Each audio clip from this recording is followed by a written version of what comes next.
அனைவருக்கும் அன்பான வணக்கங்கள். இது மகா பெரியவா சொன்னது யூடியூப் சேனல். 23/7/2024 ஆடி மாதத்தின் 7ஆம் நாள் ஆடி முதல் செவ்வாய். அற்புதமான அதீத சக்தி வாய்ந்த நாள். இந்த நாளில் அதிர்ஷ்டத்தை பெறக்கூடிய ராசிகள் யார், கவனமாக இருக்க வேண்டியவர்கள் யார், இந்த நாள் எப்படி தெரிஞ்சுக்கலாமாங்க. பதிவை பார்ப்பதற்கு முன் ஒரு சிறிய அறிவிப்பு. வருகிற ஆடி அமாவாசை என்று ஆதரவற்றவர்களுக்கு நீங்கள் உணவளிக்க விரும்பினால் 9344692042 இந்த வாட்ஸ்அப் எண்ணுக்கு தொடர்பு கொள்ளுங்க. அதிகாலை 1:05 வரைக்கும் திருவோணம் நட்சத்திரம், இரவு 11:47 வரைக்கும் அவிட்டம் நட்சத்திரம், பின்பு சதயம், பிற்பகல் 1:13 வரைக்கும் துவிதியை திதி, பின்பு திருதியை. இந்த நாள் சித்தயோக நாளாகவும் மரணயோக நாளாகவும் இருக்கிறது.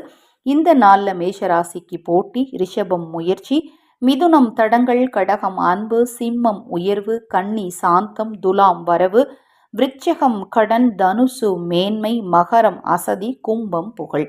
இந்த நாளில் அதிர்ஷ்டத்தை பெறக்கூடிய ராசிகள் கும்பம், அடுத்தது சிம்மம், அடுத்தது கடகம். இந்த 3 ராசிக்காரர்களும் அதிர்ஷ்ட வாய்ப்புகளை பெறக்கூடியவர்களாக இருக்காங்க. இந்த 3 ராசிக்காரர்களும் உங்கள் வீட்டின் அருகில் இருக்கக்கூடிய அம்பாள் ஆலயம் சென்று அம்பாளுக்கு எலுமிச்சை மாலை சாற்றுங்க. நீங்கள் நினைத்ததெல்லாம் தடையில்லாமல் நடக்கும்.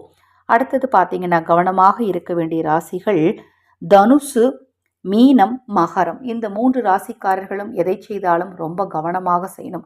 இன்று முத்திதிகள் கூடி வரும் நாள். குறைந்தது 3 பேருக்கு மட்டுமாவது உங்களால் முடிந்த தானங்களை செய்யுங்கள். அது வஸ்திர தானமாக இருக்கலாம், இல்லை உணவு தானமாக இருக்கலாம், இல்லை பசுவிற்கு நீங்கள் ஏதேனும் கொடுக்கும் தானமாக இருக்கலாம், இல்லை பறவைகளுக்கு உணவளியுங்க, இல்லை மீன்களுக்கு உணவளியுங்க.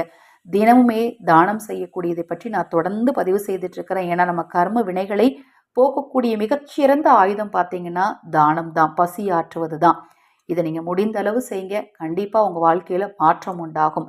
இந்த நாள் இனிய நாளாக அமையட்டும். மகா பெரியவா அருளால் உங்களுக்கும் உங்கள் குடும்பத்தாருக்கும் நல்லதே நடக்கட்டும்.